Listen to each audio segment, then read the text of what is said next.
Déjà, merci d'être venu nous voir ce soir pour cette 7e réunion dans le cadre des élections. Ce soir, on a décidé de cibler le développement économique et le développement de l'emploi et de l'activité à Crozon et en presqu'île de Crozon, sur le constat qu'on a fait dans le cadre d'une association qui s'appelle Bien Vivre en presqu'île de Crozon et de Maritime, où pendant 1 an et demi, on a travaillé avec les habitants, non pas que de Crozon, mais de la presqu'île de Crozon, pour faire remonter les besoins. Qu'est-ce qui manque? Qu'est-ce qu'on veut? Quelles sont les solutions pour répondre à certains enjeux? Et du coup, c'est ce qui nous a permis, tout ce travail collaboratif, de poser et un diagnostic partagé sur notre territoire, et aussi de poser des leviers d'action pour avancer sur un certain nombre de points.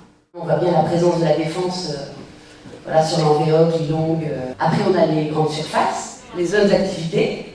Quel champ entier n'existe pas sur cette carte de l'économie du territoire? La culture.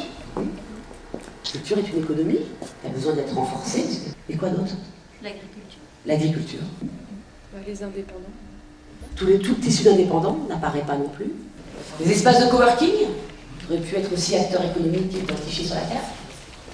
En fait, il y a tout le champ de l'économie sociale et solidaire qui n'apparaît absolument pas. C'est-à-dire qu'on a une vision de l'économie qui est soit industrielle, c'est-à-dire que c'est le nombre d'emplois qui va définir si vous êtes un acteur économique ou pas. Chez Entrepreneurs Féminins, il y a entre 500 et 600 adhérentes, 600 chefs d'entreprise tous les ans à faire du réseau sur les 4 départements depuis 2012. On forme 160 femmes par an. 50% des femmes ont créé une entreprise dans l'année qui suivait la formation. Donc pourquoi j'ai eu cette idée de créer mon entreprise? Tout simplement parce que je ne retrouvais pas de travail que je trouvais épanouissant. Donc est née en moi cette petite graine de thé à l'ouest, donc au salon thé qui est maintenant à Morgane, que j'ai ouvert il y a 9 ans. Entreprendre au féminin m'a quand même aidé à vraiment reconstruire cette confiance en moi que j'avais plus, à créer, voilà, m'a aidé à apprendre à parler aux banquiers, effectivement, à présenter mon projet, à obtenir des prêts, tout ça, j'aurais jamais imaginé que j'étais capable de ça, en fait, jamais. T'es arrivé dans ton camion. Oui. Et vivre dans son camion, c'est pas facile. Non, et aujourd'hui, tu as un logement.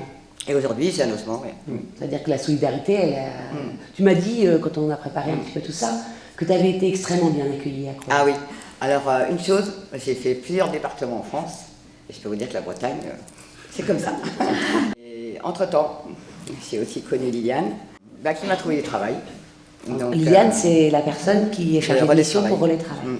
Tu vas nous expliquer après aussi comment ça fonctionne. Et donc là, j'ai eu la chance d'avoir un travail à Postefort, donc à un centre nautique, où je travaille avec les enfants, je fais un petit peu de tout. Donc c'est bien aussi. En fait, on met à disposition du personnel éloigné de l'emploi. Je suis aussi bien encadrante technique sur le ménage, les espaces verts, le bricolage, la peinture, enfin, en fait, ce que les personnes peuvent apporter. Soit ils nous sont emmenés soit par le Pôle emploi, soit par le CCAS de la mairie, des mairies, soit par les assistantes sociales. Enfin, c'est vraiment un public quand même en situation de fragilité, et voilà, pour X raisons. Développer un réseau d'entrepreneurs. Quand on est seul dans son entreprise, c'est qu'il y a un truc qui va pas. Si on se sent seul et si on est vraiment isolé, vite, il faut aller chercher le réseau. Il faut le créer autour de soi. Bon, c'est dur. Donc Workpick, c'est un chouette projet parce que dedans, il y a des projets qui se montent entre nous, entre entrepreneurs. Il y a de l'entraide, de la solidarité, mais aussi il y a du business. Ce qui est génial, c'est que nous, entrepreneurs ici, qui avaient du temps bénévole au début, on n'en a plus beaucoup parce que ça veut dire que notre activité fonctionne bien aussi. On a voulu faire un CDI et on a eu 20 000 € de la Fondation France. On est adhérent au G29. Ça nous a permis également d'avoir un côté sérieux dans notre dossier pour postuler à la Fondation France. Donc c'est un mi-temps partagé avec Octopus. Son but, c'est de développer, animer le lieu, de développer les formations sur place pour monter en compétence des entrepreneurs ici ou même des extérieurs. On a besoin de tout le monde en fait. Une collectivité qui fonctionne bien, c'est une collectivité qui arrive à aligner les élus, les services, les parties prenantes du territoire et les citoyens. Et c'est une richesse vraiment intéressante que de faire entrer des citoyens dans les process de décision et de travail en amont des projets pour les mettre en œuvre derrière. Et ça fonctionne dans d'autres territoires, il n'y a pas de raison que ça ne fonctionne pas chez nous aussi. Merci.